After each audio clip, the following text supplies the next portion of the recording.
Wednesday maybe. You know, he did some of the stuff this morning. You know, actually we're lucky. I mean, if you watch that on film, it could have been, you know, a lot worse. But I think there's a chance on Wednesday. Did he same ankle twice, I guess, in about, what, 4 or 5 days? Yeah. How tough was that to kind of see and even see him come back and play the way he did for you guys? Yeah, and I mean, you know, he also, that was the same ankle that he injured in the summer. So he's a tough guy, and he badly wants to play. So I think he'll get up there as soon as he can. You kind of answered Eric's question, but just what did the Magic do last time you guys put a couple weeks ago here that you guys have to improve on today to be able to win this game tonight? Yeah, I mean, I think a lot of it is you got to be able to play in the half court against their switching. They're big. They have a lot of guys who can, you know, defend the ball well, and you got to get them on the move. And then when you do get the ball going to the basket, you know, last time our numbers for when the ball hit the paint was actually high percentage-wise. But when we got in the paint, you know, I think they had whatever 8, 9 block shots, which they averaged that almost a game. So you got to make the right play, and it's easier said than done. So I think their length at the basket makes them unique, and we have to adjust to that. You guys have played 5 division games so far. This is number 6. You only won 1.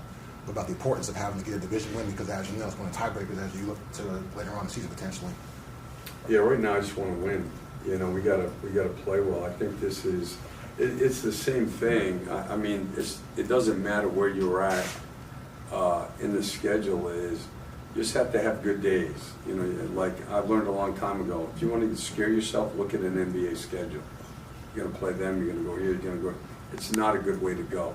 Have good days, play better. We've actually, obviously, I'm disappointed in the record. I'm actually really happy with the progress we've made. We're playing better. The guys' attitude, like yesterday we had it was shorter, but we had a good practice. They were good this morning. We've had a good attitude about it, but we need to win a game, and this is an important week, even though it's 3 out of 4 on the road.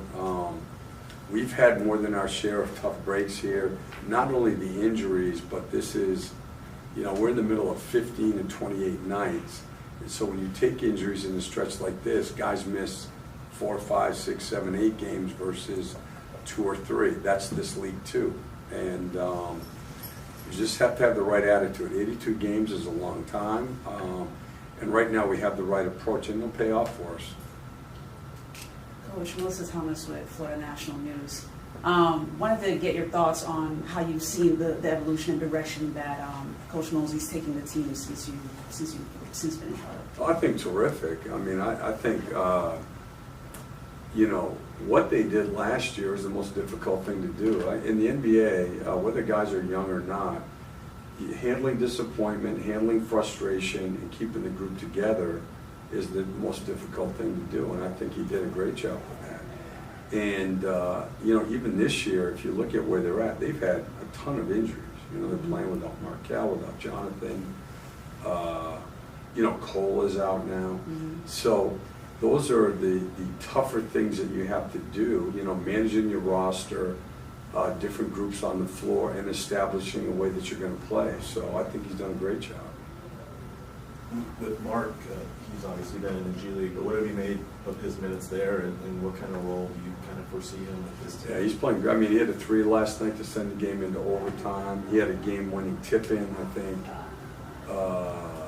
the first weekend he played. And the number one thing I like about him so far, I mean, he's big. I mean, he's got a lot of physical attributes that work nicely in this league. It's his whole attitude. A lot of guys have had the college career that he had. I've been through this. They don't want to go to the G League. When we sat down and talked to him about it, he's like, that's what I need. He wants to play, you know. His thing was that he's learned a lot. You know, the 5-man, to me, it's the toughest adjustment the way we're playing now because of pick and roll. You know, you don't get pick and roll in college that's even remotely similar to what you get in the NBA. Not because of the coaching, because of the talent level of the guys handling the ball and rolling. So he knows that he needs reps with that stuff.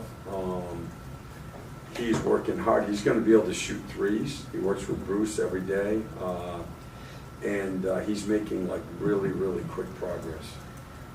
Coach, I know last time we were here, you mentioned that you didn't feel like you had prepared the team well enough, but also on their end, you didn't think they were prepared mentally either. Is there something you did different to make sure that you felt like you prepared them? Or Yeah, our game plan, you know what, we did more tonight. I think you have to be careful sometimes early in the year. I'm a big believer that as the season goes on, you have to be able to do multiple coverages. Like if you think you can come into this league, in my opinion, and just say, this is how we're going to guard people, you're not going to beat the good teams as the year goes on. But what we asked them to do last time we were here, we weren't ready for. You've got to be a multiple coverage team, I think, to make progress defensively.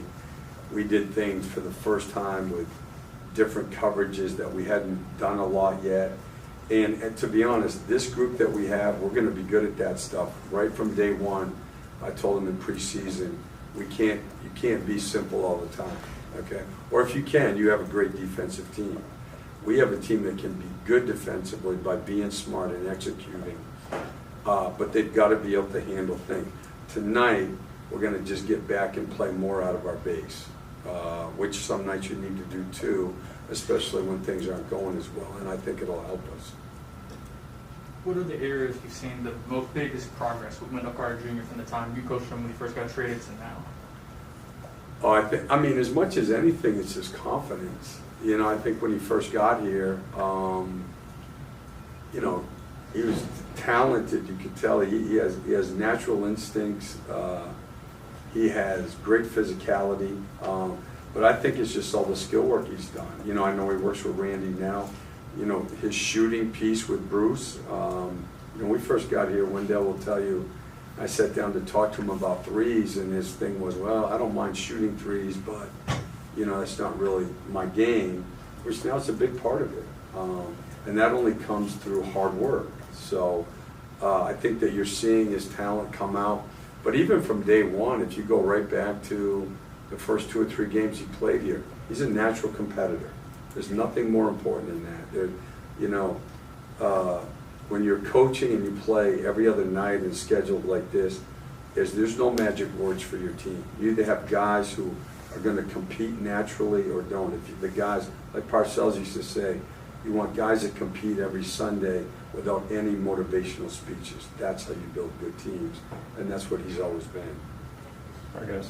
Thank you. Appreciate it. Thank you.